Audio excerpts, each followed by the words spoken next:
அஸ்மத்குருசமாரம்பாம் யதிசேகரமத்யமாம் லக்ஷ்மீவல்லபபர்யந்தாம் வந்தே குருபரம்பராம்.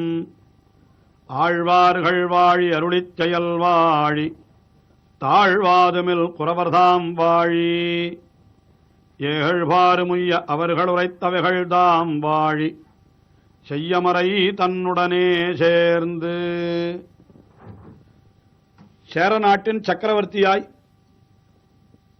பாண்டிய தேசம், சோழ தேசம் முதலிய தேசங்களையும் வென்று பல தேசங்களுக்கு அதிபதியாய் எழுந்தருளியிருந்த குலசேகர ஆழ்வார் அந்த ராஜ்யத்தை ஆளுகின்ற அந்த போகத்தை எல்லாம் வெறுத்து இன்பமரும் செல்வமும் இவ்வரசும் யான் வேண்டேன் என்று அவரே தம்முடைய திருவாக்காலே தெரிவித்தபடி இவற்றையெல்லாம் வெறுத்து ஒதுக்கி அவர் எப்படி இருந்தார் என்றால், திருவரங்கம் பெரிய கோவிலிலே போய் எம்பெருமானை சேவிக்க வேண்டும், அவனுக்கு அணுக்க தொண்டராயிருந்து எப்பொழுதும் அங்கேயே இருந்து விட வேண்டும் என்று அதையேதான் இவர் பாரித்துக் கொண்டிருந்தார். ஆகையினாலேதான் பெருமாள் திருமொழியினுடைய முதல் பாசுரம் தொடங்கி, அதாவது முதல் பதிகத்திலேயே அந்த எம்பெருமானை என்றுகொலோ கண்குளிர காணுநாளே என்பது, அவனை என்றைக்கு நான் என் தலையாலே வணங்கப் போகிறேன் என்பது, என்றைக்கு என்னுடைய வாயாலே அவனை துதிக்கப் போகிறேன், என்றைக்கு அவனை சேவித்து உள்ள முருகப் போகிறேன் என்று இப்படியே தம்முடைய அனுபவத்தை அவர் தெரிவித்துக் கொண்டிருந்தார். அடுத்தபடியாக 7வது பாசுரத்திலே அவர் என்ன தெரிவிக்கிறார் என்னால், அந்த எம்பெருமான் எழுந்தருளியிருக்கிற இடத்திலே அவனை சுற்றி இருக்கக்கூடிய அந்த ஸ்ரீவைஷ்ணவர்கள், அந்த ஸ்ரீவைஷ்ணவர்கள் எப்படிப்பட்டவர்கள் என்றால், அவர்கள் ஐம்புலன்களை அடக்கியவர்கள், எம்பெருமானிடத்திலேயே தங்களுடைய மனத்தை செலுத்தியவர்கள். அப்படிப்பட்ட அந்த அடியவர்களால் வணங்கப்பட்டு கொண்டு அவர்களாலே துதிக்கப்பட்டு கொண்டு அந்த எம்பெருமான் திருவரங்கத்து அரவணையிலே பள்ளி கொண்டிருக்கின்றான்.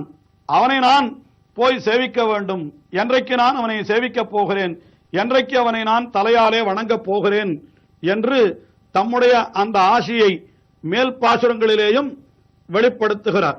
மறந்திகளும் மனமொழித்து வஞ்சமாத்தி வன்புலன்கள் அடக்கி இடர்பாரத் துன்பம் துறந்து இருமுப்பொழுதேத்தி எல்லையில்லா தொன்னரிக்கண் நிலை நின்ன தொண்டரானா.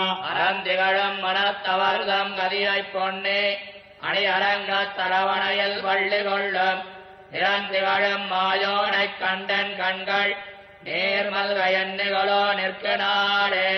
திருவரங்கம் பெரிய கோவிலே இருக்கக்கூடிய ஸ்ரீவைஷ்ணவர்கள், அவர்கள் ஸ்ரீவைஷ்ணவ லட்சணம் அனைத்தும் பொருந்தியவர்கள் என்கிறார்.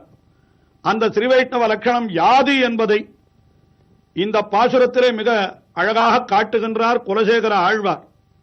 முதலிலே அவர் தெரிவிப்பது என்ன, மறந்திகழும் மனம் மொழித்து என்று. ஸ்ரீவைஷ்ணவர்களுக்கு இருக்க வேண்டிய முதல் குணம் என்ன என்னால் மரம். மரம் என்பது அறம் என்கிற சொல்லுக்கு எதிர்ப்பதம், அறத்திற்கு மாறுபட்டது மரம். அறம் என்றால் தர்மம், மரம் என்றால் அதர்மம். ஆக அதர்மத்திலே செல்லக்கூடிய நெஞ்சு நமக்கு இருக்குமானால் அந்த நெஞ்சை முதலிலே நாம் திருத்திவிட வேண்டும். அதர்மத்தை நாம் நெஞ்சாலும் நினைக்க கூடாது என்கிறதான் முதலிலே காட்டுகிறார். மரம் திகழும் மனமொழித்து, மனத்திலே கூட அதர்மத்தினுடைய சிந்தை புகழக்கூடாது.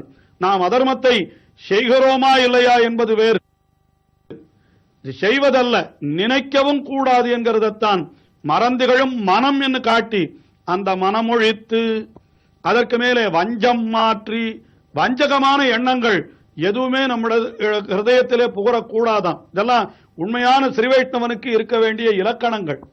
அவர் சொல்ற வஞ்சம் மாத்தி என்று, இவன் வஞ்சம் என்கிற எண்ணமே இவனுடைய நெஞ்சத்திலே சிறிதும் இல்லாதவனாய் இவன் திகழ வேண்டும் என்று தெரிவிக்கின்றார். ஆக மறந்திகழும் மனமொழித்து வஞ்சமாற்றி, அதற்கு மேலே வன்புலன்கள் அடக்கி, நம்முடைய வலிய புலன்கள், ஐம்புலன்கள், அந்த ஐம்புலன்கள் உலக விஷயங்களிலே செல்ல வேண்டும் என்று நம்மை இழுத்துக் கொண்டு செல்லுமாம். கண் ஏதோ விஷயங்களை காண வேண்டும் என்று இழுக்கும், காது ஏதோ விஷயங்களை கேட்க வேண்டும் என்று இழுக்கும். ஆனால் அப்படியெல்லாம் இருக்கக்கூடாது. என்ன பண்ண வேண்டும், அந்த ஆம் பரிசறிந்து ஐம்புலன் அகத்தடக்கி என்று தொண்டரடிப்புடி ஆழ்வாரும் தெரிவித்தார். அதே போல குலசேகர ஆழ்வார் இங்கே தெரிவிக்கிறார், வன்புலன்கள் அடக்கி. இப்படியெல்லாம் நாம் செய்து விட்டோமானால் என்ன கிடைக்கும் நமக்கு என்றால், இடர்பார துன்பம் துறந்து இடர், நமக்கு ஏற்படக்கூடிய இடர் என்னால் துக்கங்கள். அந்த துக்கங்கள் எல்லாம் எப்படிப்பட்டவை என்னால் பாரன் என்கிறார். அது மிகவும் பாரமானவை, நமக்கு பெரும் சுமையாயிருப்பவை. அந்த சுமையாயிருக்கக்கூடிய துன்பங்களை எல்லாம் துறந்து என்றார். அதற்கு மேலே இருமுப்பொழுதே தீ என்று அந்த எம்பெருமானை துதிப்பவர்கள், அங்கே இருக்கக்கூடிய ஸ்ரீ வைஷ்ணவர்கள் எம்பெருமானை எப்படி துதிக்கிறார்கள் என்றால் இரு முப்பொழுது ஏத்தி என்கிறார். இங்க 2, 3 என்கிற 2 எண்ணிக்கைகள் சொல்லப்பட்டிருக்கின்றன. இதனுடைய பொருள் என்னவென்றால் 2ம் 3ம் சேர்ந்தால் 5 என்றாகிறது.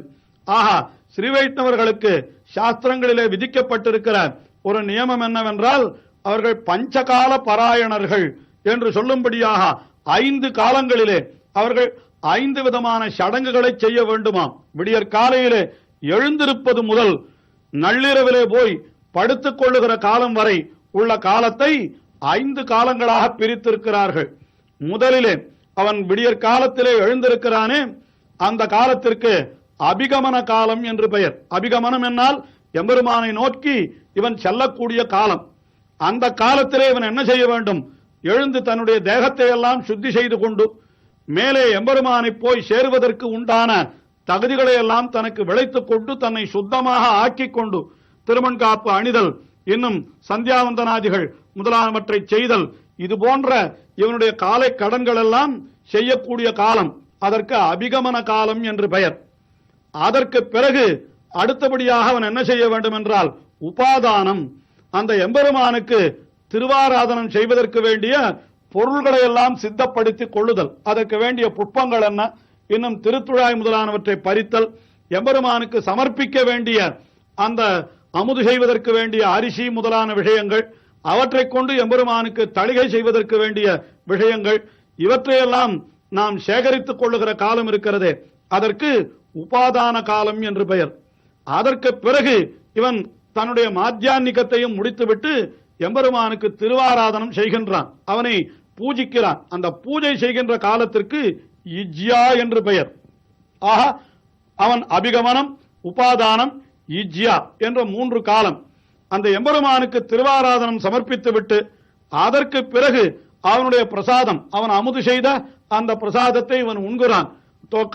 உடுத்து களைந்தனின் பீதகவாடை உடுத்து கலத்தது உண்டு என்று அவனுக்கு அமுது செய்த பிரசாதத்தை உண்ட பிறகு இவன் என்ன செய்கிறான் என்றால் சுவாத்தியாயம் என்று தான் கற்ற ஏற்கனவே கற்ற வேத பாகங்களை அதை மறுபடியும் அனுசந்தித்தல், சொல்லுதல், அல்லது ஸ்ரீராமாயணம், ஸ்ரீ பாகவதம் முதலான விஷயங்களை பாராயணம் செய்தல், ஏற்கனவே கற்ற திவ்ய பிரபந்தத்தை ஓதி பயிற்சி செய்து கொள்ளுதல் என்று இப்படிப்பட்ட காலங்கள். இதற்கு என்ன காலம் என்று பெயர் என்றால் சுவாத்தியாயம் என்று பெயர். அதற்கு பிறகு அதையும் முடித்த பிற்பாடு யோகம் என்றால் எம்பெருமானையே தியானித்துக் கொண்டு அவனோடு நாம் சேர்ந்திருப்பதாக, அப்படியே எம்பெருமானை வேறு எதிலும் சிந்தனையை செலுத்தாமல் அவனையே நினைத்துக் கொண்டிருத்தல். இது நள்ளிரவு வரை, அதாவது பின்னிரவு வரை செல்லுமா. அதற்கு பிறகு இவன் உறங்குகிறான். மறுபடியும் விடியற் காலையிலே எழுந்தால் இதே போல அவனுக்கு அபிகமனம், உபாதானம், இஜ்யை, சுவாத்தியாயம், அதற்கு மேலே யோகம் என்று இப்படி செல்லுகிறது. இப்படிப்பட்ட 5 காலங்களிலேயும் பகவானுக்கு உரிய செயல்களையே நாம், பகவானுக்காக செய்ய வேண்டிய செயல்களையே நாம் செய்ய வேண்டும் என்று சாஸ்திரம் விதித்திருக்கிறது.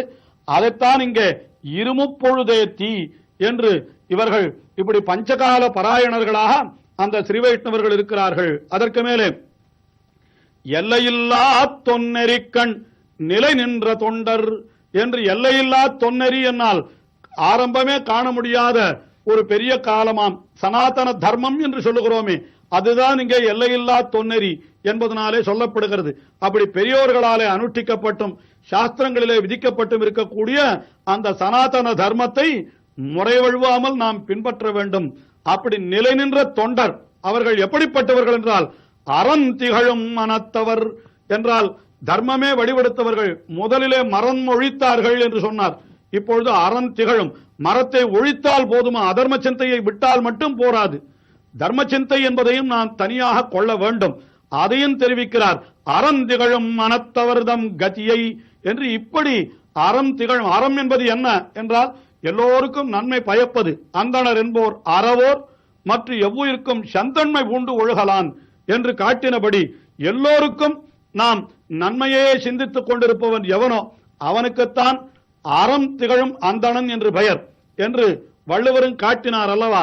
அப்படிப்பட்ட அறம் திகழும் மனத்தவர்களுக்கு கதியாயிருப்பவன் யார் என்றால் பொன்னி அரங்கத்து அரவணையில் பள்ளி கொள்ளும் நிறந்திகழும் மாயோன் என்று பொன்னியாராலே சூழப்பட்ட அந்த திருவரங்கன் திருப்பதியிலே பள்ளி கொண்டிருக்கிறான்.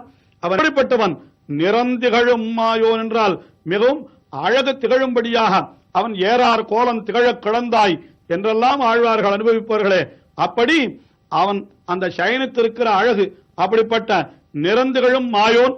அவனை கண்டு என் கண்கள் நீர்மல்க என்றுகொலோ. அந்த எம்பெருமானை சேவித்தவாறே அப்படியே கண்ணிலே கண்ணீர் பெருக வேண்டும். அந்த சேவித்த ஆனந்தத்தாலே, அவனை கண்குளிர காணப்பெற்ற ஆனந்தத்தாலே இவனுக்கு கண்ணிலே ஆனந்த கண்ணீர் பெருகும் அல்லவா? அப்படி ஆனந்த கண்ணீர் பெருகும்படியாக நான் திருவரங்கம் பெரிய கோவிலிலே அந்த எம்பெருமான் முன்பே நான் போய் நிற்பது என்றுகொலோ என்று இந்த பாசுரத்திலே குலசேகர ஆழ்வார் அருளி செய்கிறார். அதாவது அந்த பஞ்சகால பராயணர்கள் அவர்களாலே எம்பெருமான் இங்கே போற்றப்படுகிறான் என்பது அந்த எம்பெருமானுக்கு உண்டான சிறப்பு. சிற்றையிற்று முற்றல் மூங்கில் 3 தண்டர் அற்றபற்றர் என்றெல்லாம் சொல்லுகிறார்களே, அப்படிப்பட்டவர்களாலே போற்றப்படுகின்ற எம்பெருமான் அவனை என்றுகொலோ கண்குளிர காணு நாள் என்று இந்த பாசுரத்திலேயும் குலசேகர ஆழ்வார் அருளி செய்கிறார். அனுபவம் தொடர்கிறது. தொடர்ந்து அனுபவிப்போம்.